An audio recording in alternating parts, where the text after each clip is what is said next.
Welcome to Thinking Deeply About Primary Education, the podcast that makes time and space to think about pedagogy, teaching and learning, professional development, anything of interest to time poor but enthusiasm rich primary teachers. This week, I'm joined by Elliot Morgan Hello. and Dan Rosen. Hi. And it's been a while since both of you have been on, but really good to have both of you here and looking forward to drawing in as much of your expertise as possible because it's been a while since I actually taught science myself. And so I'm looking forward to seeing what the state of play is at the moment. So the focus is going to be science practicals, something that I know is important across all of science education, but one that's worth thinking deeply about. So, Dan, if I could start with you, what is the purpose of practicals in science? It's a really good question because I think I've been thinking deeply about this a lot myself. Lots of people think it's about giving students the skills to become scientists or to be scientists. Some people think, especially at my end up in secondary, it's to pass a practical exam, which to a certain extent, I guess, is true. But I was thinking about it and I was wondering, like, what are we trying to achieve with practicals? And part of it is about the skills, the actual physical act of doing certain things in a practical. But the reality is that lots of those are kind of abstract in terms of, how often you're going to cut a potato to a specific size, measure it with a ruler and then plonk it in some water. The reality is you're only going to do that in a science experiment, in a science lab at school. Um, However, cutting and measuring accurately are important. Equally, being safe with equipment, that is also important. And so there is an element of learning specific scientific practical skills, which I think are important to a greater or a lesser extent. But actually, for me, I think there's two main things about why I think practicals are important. The first one is that kind of genuine engagement in real life science. And it's not about necessarily using the practical to learn a piece of content. If we want to teach about surface area to volume ratio, or we want to talk about color changes, it's much quicker, much more efficient to be a bit more didactic or set up an activity to do that. We don't actually need a student to do a practical, but there is something really really enjoyable about doing a practical yourself. When people go to random art classes or they go and do something at the science museum, there's something fun about that, and there's something like energizing about being involved, even if the science practical that you're doing is pretty lame, or even if you're not necessarily learning anything new. So for me, I think there was a big part about that, certainly in Key Stage 3. And I'd argue probably even more so in primary, although I'd defer to the experts on that one. But there is something, about the students getting involved in doing something and seeing what happens, experimenting, not necessarily to learn the science. And then I think there is also an element, again, especially at the top end of secondary, year 13, year 12, the art of planning something is one thing, the art of evaluating and analyzing is one thing, but actually just seeing how messy science is in terms of you're planning to do something, it doesn't work. Why doesn't it work? Oh, I've forgotten this control variable, or oh, I didn't measure this correctly. And I think that trial and error process, again, it's not about learning the science necessarily. It's about understanding that science is a tough endeavor. You have to redo things. It's literally called trial and error because that's what we do. We try something, we see what happens, we go back, we reflect on it, we change it, we try again. And that's how science kind of works as a discipline. So I hope in a roundabout way I've answered your question there, that there's lots of things I think are valuable about practicals in science. And I think I'm probably going to hit some of the same bases here. But I think for me, there's maybe like three or four main purposes.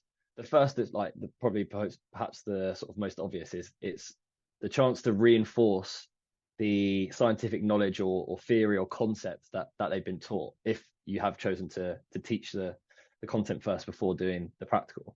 Because the practical is like the opportunity for the student to go and apply that knowledge in the classroom. So it represents the chance to turn that knowledge from something that's perhaps very abstract or complex as it can be in science into something very tangible and meaningful.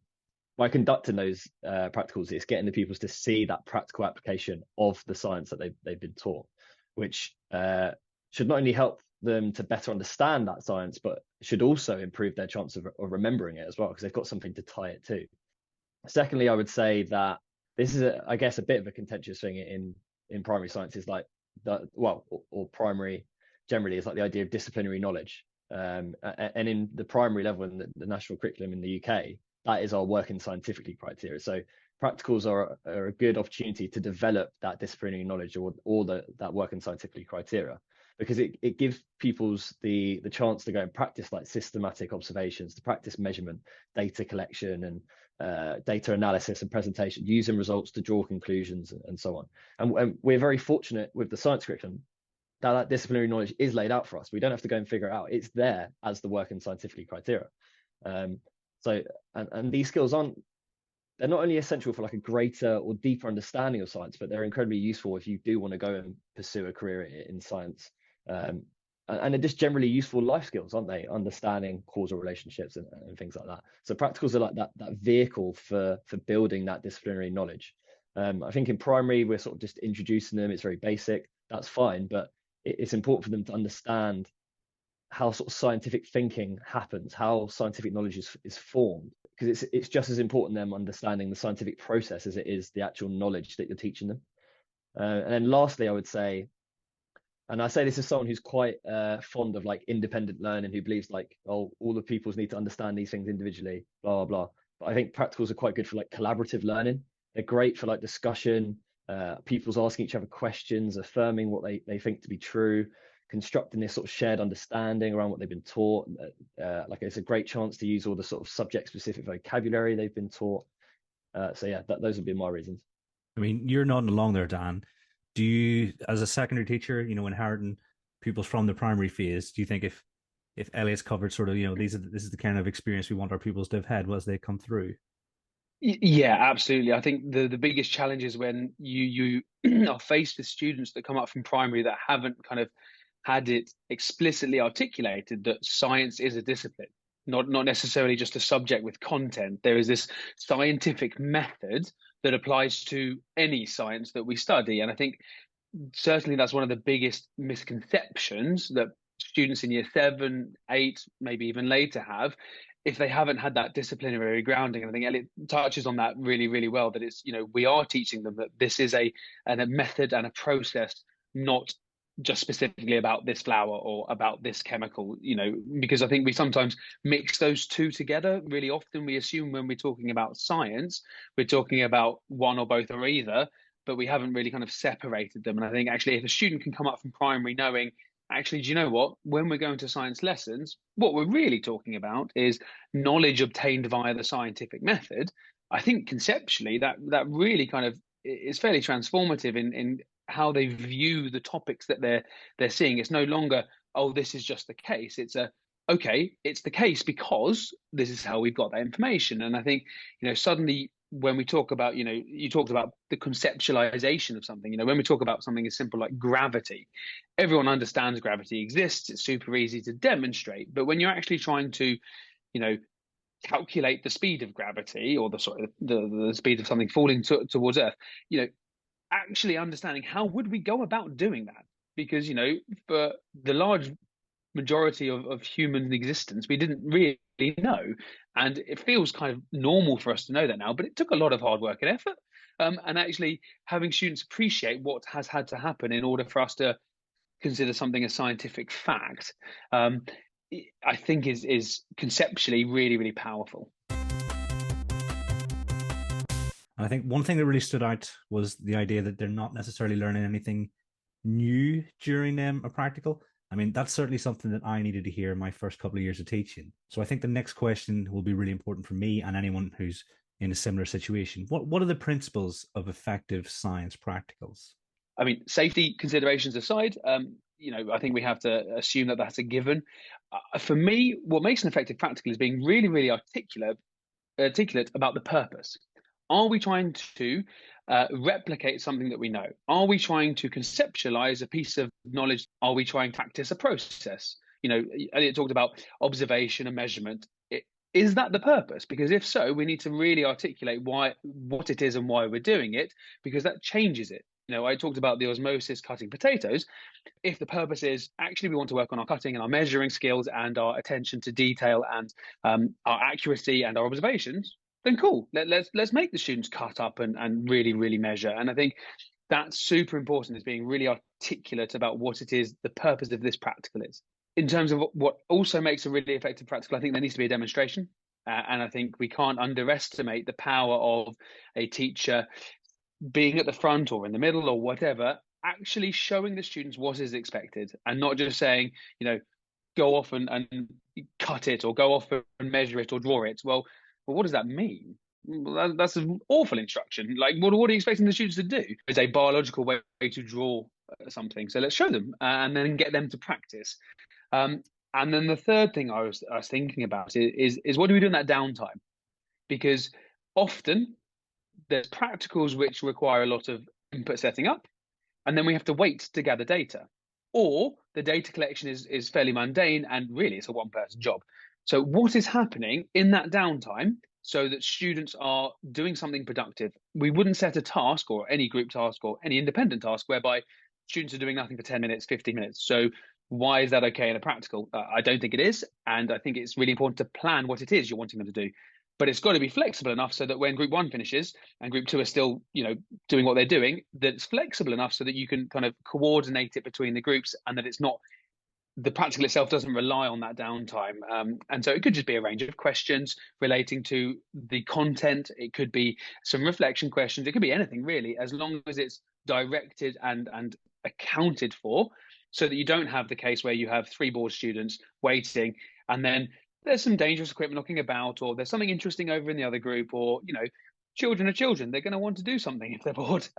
So let's really focus their energy, focus their attention on something that's meaningful, that isn't just superfluous to the practical. Washing up, that's not a great use of time. It might be important to reuse a particular piece of equipment, but let's make sure they're doing something purposeful that's related to either the content or the concept that they are studying. So I'd say those are the 3 things that I would consider need to be thought of and planned for an effective practical.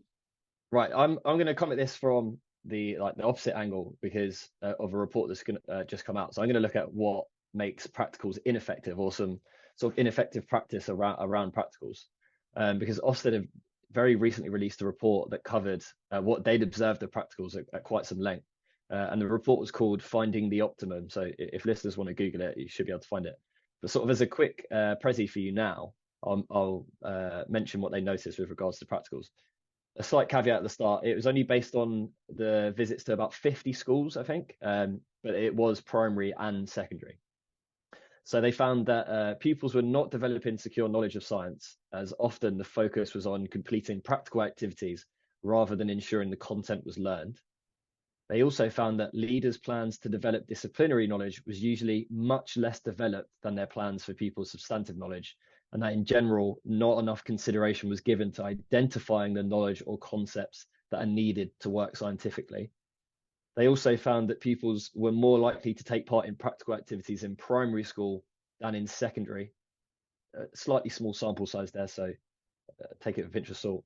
But they also found in that all the schools they visited, teachers rarely used demonstrations themselves, which is an interesting point because Dan just made the point about teachers should be doing that, like showing that deliberate practice of how to draw a diagram or whatever it may be. And the other interesting thing about that is, this was released recently, but a couple of years ago, there was a report from the Ogden Trust and the University of Manchester. I forget what it was called, something like the 10 key issues in science. But there's a lot of crossover here with what Ofsted found. They found in that report a couple of years ago that the science learning for children was very superficial, it lacked depth, that children were often doing fun science activities that failed to deepen or actually develop their understanding, and that children were often engaged in this very prescriptive practical work that lacked purpose, which again circles back to what Dan said about it having sort of this clear instructional intention, whether it's not only just the science they're learning, but the work in scientific criteria or the type of inquiry that they're pursuing. The only thing I would add, because I agree with all of Dan's points, was about misconceptions. I know there's not conclusive evidence on how best to approach misconceptions in science. I do think that practicals are a tool in a teacher's arsenal for trying to tackle them. Because if they've already got misconceptions, then a practical can help them to sort of potentially self-identify that through observing from the practical, and then they can revise their understanding from that. Because it's getting it's evidence-based reasoning, isn't it, to draw conclusions. So that helps to negate misconceptions in the first place, hopefully, but also to challenge any sort of preconceived assumptions. And then, yeah, also just general effective pedagogy that we know, managing cognitive load, doing plenty of questioning, and so on. I think your last one is caveated by the idea that the rest must be effective, because I'm pretty sure that it's definitely possible to show the wrong thing with a poorly planned with a poorly planned investigation or practical. So, what considerations must teachers make to ensure they run smoothly? So yeah, I think obviously the safety elements. I think in terms of what teachers should be doing in advance, I think they should trial the experiments. I mean, I taught science for long enough. I've been there when an experiment has failed. I think you've got to know the limitations of the experiment you're doing with the equipment you have in your school, because it's easy enough to find a method online or something or other, and think, oh, this is brilliant, or a colleague says this has worked really well for me. But the biggest thing that goes wrong for me when I've observed science lessons is when the teacher doesn't really quite know what's going to happen next. And so the consideration of not just being one step ahead of what's happening in the class, but actually like have done it all yourself, and you work out where the misconceptions may be. For example, when they're doing an aspect of a practical, and actually you could see this kind of tripping up the students. Alternatively, seeing where the equipment is difficult, or where timing really is important, or seeing how those things kind of fit together. I think that's a really important consideration, is get that feeling that they kind of are so comfortable and relaxed that actually they can then spend their attention asking the probing questions, checking on the behavior, making sure everything's safe. Because when you start science teaching as a science teacher in secondary, actually the first practical is really scary, because suddenly there's a load of dangerous equipment and all you're concerned about is the safety, and you've totally forgotten everything else. And so if you're considering that first, and you've got that done and dusted, and you run it through yourself, and you know where all the stuff is, actually that will help the practical run smoother, because you are in the moment, you are there and alert, and not just caring about the safety, which means you can focus on the disciplinary questions. Why are we repeating this 3 times? Why would we want to control this variable? You can ask those questions as you go. The good thing is you can kind of set yourself up to be supported by having those questions pre-prepared. Why try and think of it off the top of your head when you could have a list of pre-prepared questions at specific times in the practical? We are about to go and measure this aspect. I'm going to ask each of you to measure it, and so therefore we're going to average the measurement. Why are we going to do it at that point? You can talk about averages at that point exactly, and you're going to, so you're hitting all of your kind of disciplinary knowledge criteria. So the overall consideration for me is preparation. It's got to be about prepping, knowing your equipment, knowing where your things are in the classroom or out of the classroom. When are you going to ask your questions? When are you going to pull back a bit and actually say, do you know what? The students need a bit of time to do this on their own. They need to kind of make some mistakes and prompt them, push them back a bit. And have you thought about this? And I think it's important for you to know that. So I've kind of called it preparation, but actually there's quite a lot in there about what to consider to make it run really smoothly. I hope that kind of makes sense as a holistic approach. Yeah, I 100% agree with Dan. I think he's like totally hit the nail on the head there.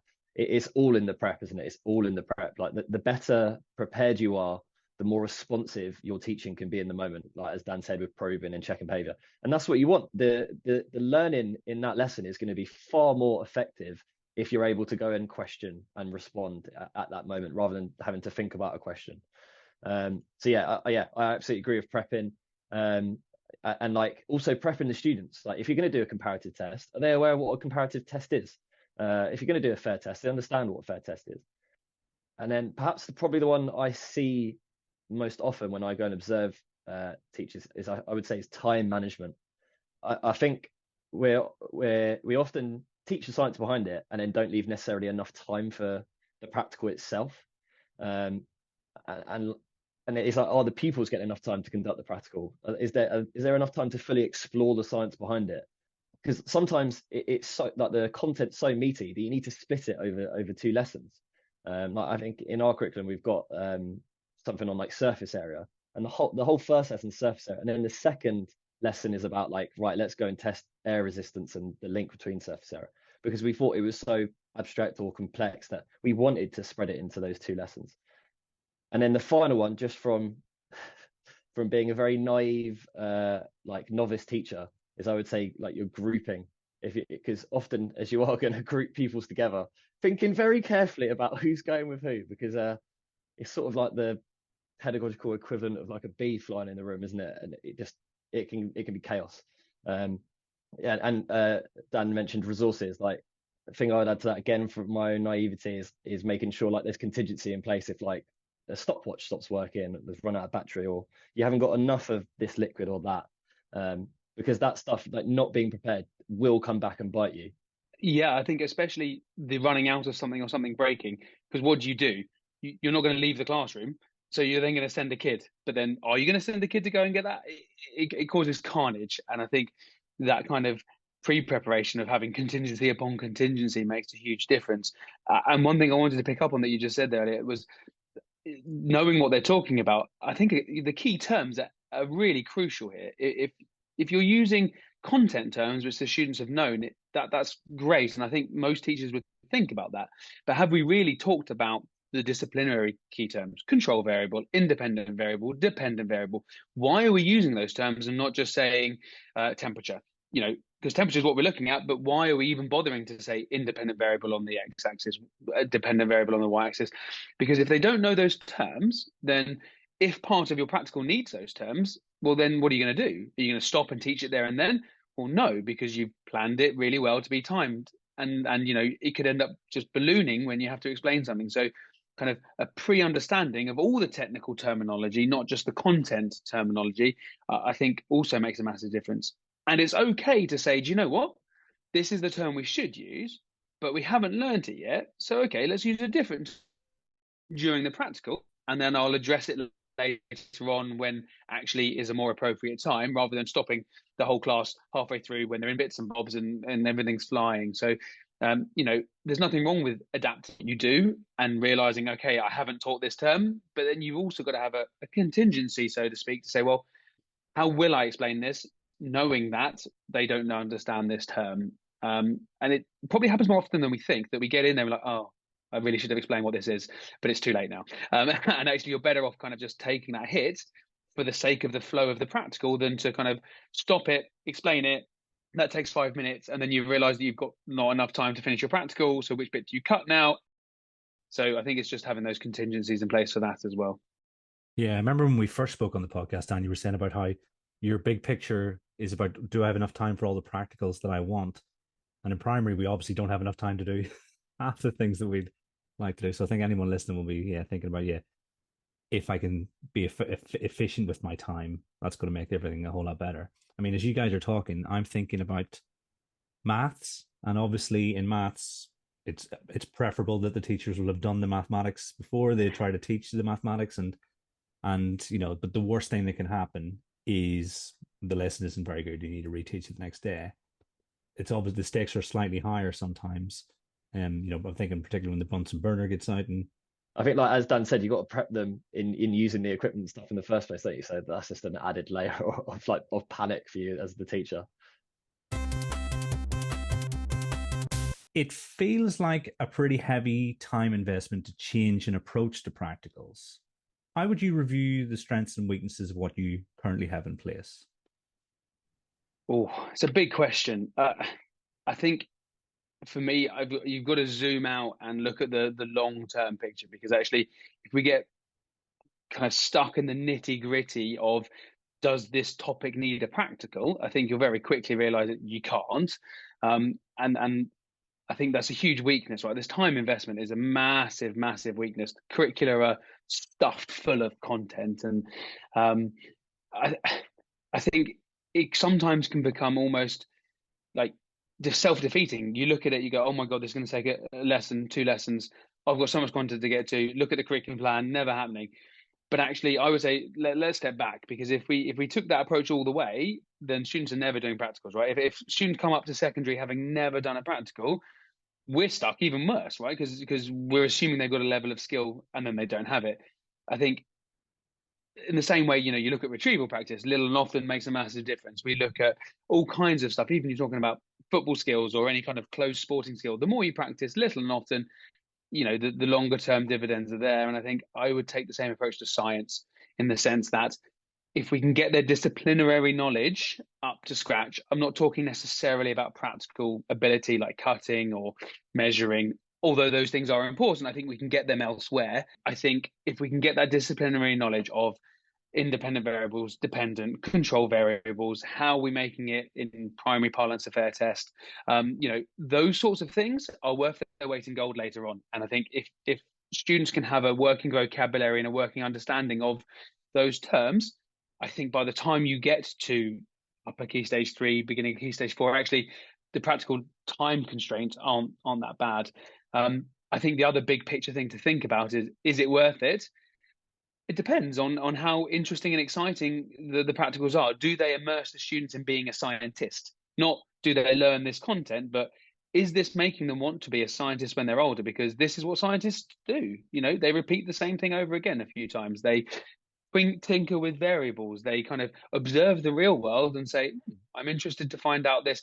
How could I investigate that? And I think, you know, that has to be part of our science curriculum. That has to be an interesting and engaging approach to just say, actually, you know what, I want to learn more. And this is how scientists do that. And I think, again, that will pay dividends, because if we get students being able to do that, by definition, if they can do those aspects, then they can become more independent scientists. And if they can become more independent scientists, then not only will practical work go quicker, but they can actually do this in real life, right? They can go out and do whatever they want to in real life. And there's nothing more inspiring when you hear about kids just coming in off a holiday and said, you know what, yeah, we experimented with, different levels of flour in our pancakes. Great. Like, that's science. Cooking is science, or, we were testing how fast we could go with different clothes on our bikes. Like, it's an afternoon in the holidays, but do you know what? That's science, right? You are looking at these things, and actually those are born out as adults. You look at what adult cyclists wear. That's about air resistance. You talked about that earlier. That's literally experimenting with air resistance has got us to that position. Well, wouldn't it be cool if actually everyone knew how they got there and why they got there, and if they really wanted to conduct an experiment themselves? So I think for me, it's worth it, but it has to be worth it for everyone, not just primary and not just secondary. It has to be worth it, educationally, for us to say this is what we value, and therefore we're gonna push on with it. But it's got to be the right things that we're valuing in terms of emphasizing, and not just okay, we're going to do an experiment and hope it works. It's what's the content knowledge, what's the disciplinary knowledge, what are the other things that we're actually purposefully doing experiments for. I mean, we're constantly refining curriculum, aren't we? It is like Sisyphean in nature. Like we're constantly pushing that rock back up the hill. And I'm in danger of repeating myself here, but ultimately, a practical is the application or exploration of that knowledge that you want the pupils to understand. So if the practical is not meeting these instructional intentions, we have to pause and ask ourselves: are we using the appropriate practical in these lessons? And I don't think that this necessarily means adding more to our workload when we're considering this, but instead considering how that factors into what we already do in terms of curriculum oversight and monitoring.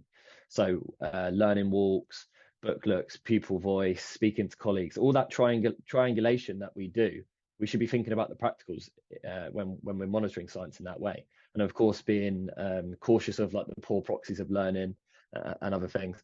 And then also being conscious of like not throwing the baby out of the bathwater. So just because the practical isn't working, that doesn't mean we need to change it and scrap it and bring in a new one. What is it about it that isn't working? Is it because the resources aren't effective or appropriate? Is it because there's not enough time being dedicated to the practical? Is it because there wasn't enough time spent explaining the underlying science behind the practical?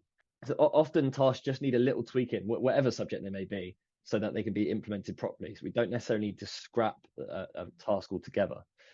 And I would say that it's important to keep reading up on best practice around practicals. There's always studies and things happening all the time. So like that Ofsted Optimum report we mentioned earlier, the Ogden report, reading around these reports, because they're telling us what the best practice is so that we can go and apply it in our daily practice ourselves. And then lastly, as Dan said, don't be afraid to try a new practical if you think it may be better. Just because you've done something for 10 years and it's effective, there could be something that's even more effective that means the success rate or understanding of the children is much higher. So yeah, don't be afraid to experiment. Little pun for you there. And I was about to say, ironically, you're talking about taking a scientific approach to scientific practicals, right? You're saying, right, let's try something, let's see how it works, let's tweak a variable somewhere to see if we can make it better. Like we're taking it, we are being scientists by, you know, kind of observing the real world, hypothesizing, testing something, and I think that's the slight irony for me is that we as practitioners are being scientists, and yet if we really want that for our students moving forward, we also need to give them the opportunities to kind of engage in that level of thinking at whatever level it is. And it looks very different at different age groups, of course it does, but the reality is that we can allow students to have that opportunity. And if we are being effective or we want to be more effective, then that's what we should be doing, as opposed to just kind of hoping that something good's going to come out of it. I'm going to say a phrase here that I know a lot of people sort of like turn their nose up at, but like the idea of thinking like a scientist. Like, yeah, do we really expect a 7-year-old to truly understand how scientists think? Well, no, not to the extent like an adult scientist would, but they're novices and we're setting them on this path towards being more expert, not necessarily becoming expert, but becoming more expert. So that could be a sort of question that guides your practice in terms of like strengths and weaknesses of what you have in place. Is how can you make it so that they're thinking like a scientist more, or are they thinking like a scientist when they're approaching this practical? Nice. I think that last question might be the most important one, because I can imagine there'll be a lot of people having to take on perhaps a mindset shift. And I think you guys have outlined really, really well why that mindset shift should be possible and I think necessary. So, I mean, if anyone's wondering how to improve their approach to practicals, then look no further than here. It's always a massive pleasure to talk to both of you guys. And I'm now thinking of, well, which other scientific or science-based topics can I cover in the next couple of months? So all I said to do is say thank you very much for joining me. Thank you very much, Elliot. Thank you for having me. Thank you, Dan. Thank you for having me. And everyone at home, until next time, thanks for listening.